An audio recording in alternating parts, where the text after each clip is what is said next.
चीन और पश्चिमी देशों में सप्लाई चेन्स को लेकर बढ़ते तनाव के बीच भारत अपनी स्ट्रैटेजिक ऑटोनॉमी को खोए बिना ही अमेरिका के नेतृत्व वाली एक बहुत ही पावरफुल पहल जिसे पैक्स सिलिका कहा जाता है उसमें शामिल होने जा रहा है।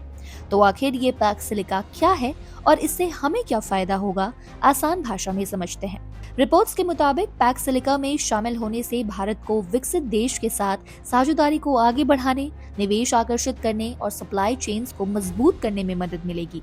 हालांकि भारत ये इंश्योर करेगा कि पैक्स सिलिका में उसकी भागीदारी के माध्यम से स्ट्रैटेजिक ऑटोनॉमी कमजोर ना हो।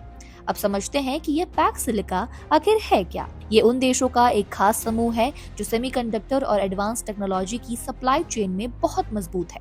इसमें सिंगापुर, इजराइल, जापान, दक्षिण कोरिया, ऑस्ट्रेलिया और यूनाइटेड किंगडम जैसे देश शामिल है। इसका मुख्य उद्देश्य है सप्लाई चेन की उन कमियों को दूर करना जिनकी वजह से दुनिया चीन जैसे कुछ ही देशों पर निर्भर हो गई है।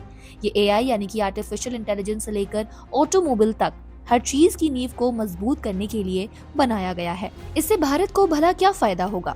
दरअसल भारत में अमेरिका के नए राजदूत सर्जियो गोर ने दिल्ली आते ही अपने पहले दिन ये बड़ा ऐलान किया कि भारत अब पैक्स सिलिका का फुल मेंबर बनेगा।